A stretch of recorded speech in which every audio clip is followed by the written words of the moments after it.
Hello. All right, family and friends, welcome back. My name is Naj, and before I start off, I want to mention I'm known in my family for two things. One, having an addictive personality, and number two, buying shit that I can't afford. And with that being said, I'd like to welcome my new, to me, B9 Audi RS5 Sportback. Now, if you guys have seen my previous videos, I had the B9 S5 Sportback for about 2 years. And more recently, I've been noticing I've been staring at RS5s driving around a little more than I should. And I kind of feel like I'm fucking cheating on my S5 because I still absolutely love that car. But I really wanted to see what the RS5 has to offer. Now, this is the first RS5 I ever drove, period. I didn't even test drive it before buying it. I drove it the first time after taking ownership, but I was just so confident by how the S5 drove that the RS5 was not going to be a disappointment at all. Now, when I first saw the Nardo Gray on the RS5, I was like, damn, right? My favorite color on my favorite car. Fast forward 4 years later, every auto company and their mother started making Nardo Gray on their car. Even Honda. Honda was like, you guys know what this color would look really good on? Every fucking Honda Civic on the road. Now, there are a couple of main points I want to mention in this video, all right? First off, how I like the RS5, obviously. Second off, how does the RS5 compare to the S5? And most importantly, is it worth the upgrade? Now, if any of your asses are on the fence of whether to upgrade to a RS5 from the S5 or just get an RS5, I'm gonna help push your ass off one side of that fence, all right? Now, in order to do that, we're gonna have to fuck around and find out. Let's go. Now, first off, how does the RS5 compare to the S5? Let's just discuss interior real quick. And guys, whoa, the upgrades they made on the interior, mind-blowing. Not gonna lie, it's a fucking disappointment. The only thing they changed on the inside, if you really pay attention to detail, mind you, are the pattern stitching on the seats, number one. And number two, they put holes in the door handles. For $20,000, they'll drill some fucking holes through your door handles and they'll re-stitch your seats. No, but seriously though, don't get me wrong, I love the interior, but for the $20,000 price difference, you would think they give you a lot more bang for your buck on the inside. Like, it is so similar that sometimes I'm driving, I just forget that I got a new car until my car payment's due.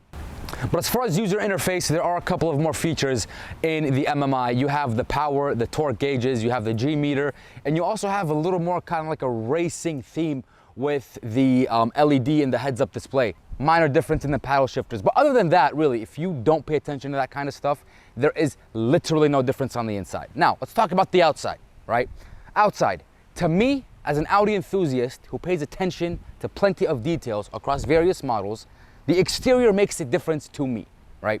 The front bumper is completely different. You have the blacked out RS5 grille. You have wider vents with more aggressive features on the bottom and like a built-in front lip. On the sides, you have some nice width with some side skirt implementation. And on that booty, on the rear end, the back bumper itself is a lot more defined. It has a nice aggressive yet subtle gloss black diffuser and the staple oval exhaust tips that come across all RS models. And one of my favorite things is the vents around the headlights and taillights.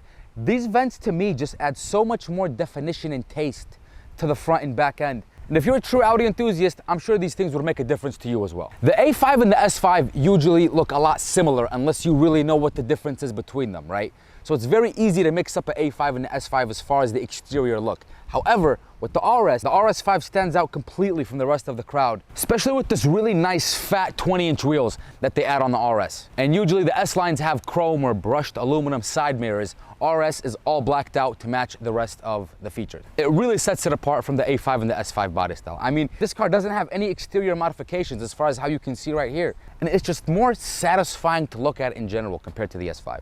Now, if you remember from my previous video, I did design a carbon fiber spoiler from scratch for the S5 Sportback. And when I sold my car, I ripped it right off, put some new mounting tape, and got it on the RS5 to complement the already existing gorgeous features that this car has to offer. I mean, look at it. I mean, the spoiler looks great either way, but on the RS5, it just looks 10 times better. Now, as far as my most favorite part, performance. Let's go for a spin. Hang on, you guys didn't think I was just gonna get in the car and drive without letting you hear some exhaust clips, huh? I'm gonna put this mic right on the ground so you guys can hear it from a muffler point of view. Right there. Good.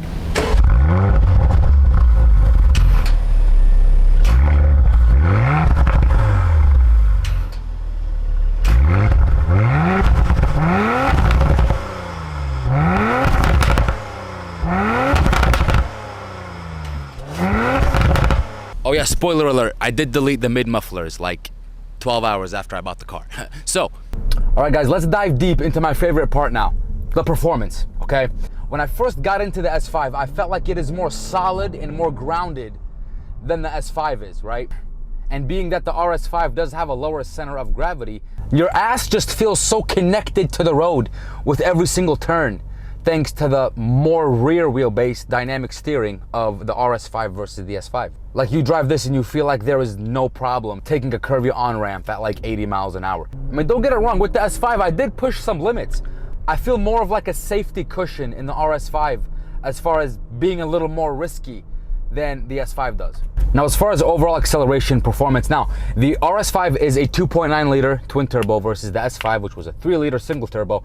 RS5 motors do have a better compression ratio, and it's definitely more torquey off the line. They obviously feel more power coming both at low speeds and at high speeds. Oh, and when I talk about low speeds, I mean from a fucking standstill. The launch control on these RS5s, in comparison to the S5s, which doesn't have them, is amazing, right? Now, there are tunes out there that allow you to have launch control on the S5, obviously. Now, to me, when a car does certain things stock, it is more appealing to me. I just feel like when you tune something in order to give certain features, you're kind of pushing more limits, right? You're doing more than what the designers of the car designed the car to do. Even though a lot of the times cars can't handle this stuff and the tuning companies do run adequate testing, I just feel more comfortable when a car manufacturer says, here's what it does out of the box. Now it's time to put some gas. And speaking of gas, you know something? Or can somebody explain to me why the fuck Audi rated this car to have 25 mile per gallon highway, 18 mile per gallon city? When I'm out here getting 8.6 average, I understand that driving habits have a role to play, but god damn. Now you have 0 to 60 coming in at 3.6 for the RS5 versus 4.5 for the S5, right? There is 100 horsepower difference between each cars, obviously. You feel every single one of those 100 horses in the power, okay? And what you also notice,